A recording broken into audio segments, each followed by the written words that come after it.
Yeah, I love that. The other thing is really, and this is something that my clients, often when they're post firing somebody, they'll say, I should have trusted my gut, right? And in hindsight, you're always like, I knew there was something off with that person. I went with for it anyway, and it didn't work out. And now I should have trusted my gut.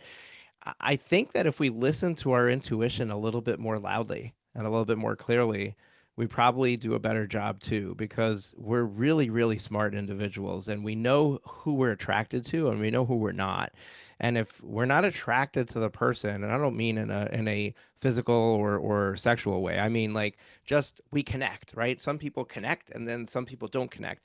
And if the person's annoying me in the interview process, they're probably going to annoy my team and they're probably going to annoy me afterwards.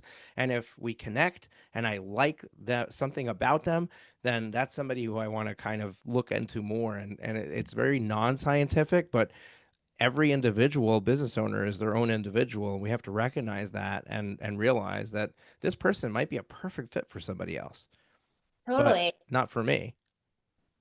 And I think when you do find that right person after, months of being in the desert, it's so exciting to have somebody that you really vibe with and you're excited to learn from. And, once you find that, it adds so much more joy, in running your business. So it's just getting through the muck, you know. Yeah, I love that. We're almost at the tail end of this conversation. There's so much that we should and could dive into.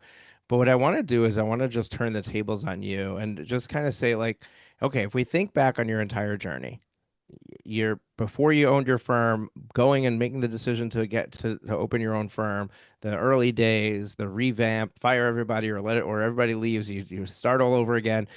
You've been through a lot.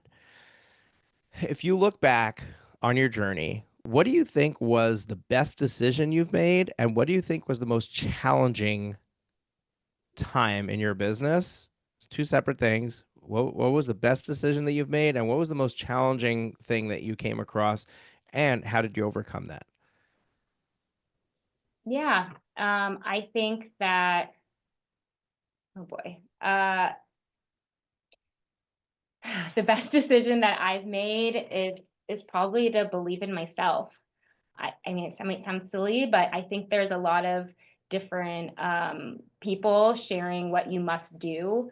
And I think for me as a business owner, it's knowing to trust my own gut of what I need to do, what cockamamie system I need to build that's going to work for me personally. Like if you saw the playbook for scheduling a meeting on my calendar, it's absurd. Like I had a consultant say, like, I don't think Tim Cook's is as complicated for his VA. But it's like, what do I really need to be the happiest version of myself, especially as a mom of two kids? So I think like trusting myself has been a big decision that's created the most impact that I constantly forget to do. And then you asked me what was your second question? Second question was the probably the biggest challenge that you've had to face, and how did you overcome it? Yeah, I think a big challenge that I've had to face in running a business is, being a leader of a business. I've always looked at least 10 years younger than I am and sounded 15, 20 years younger. It's been hard for me to kind of grow into myself with each level of success I've experienced.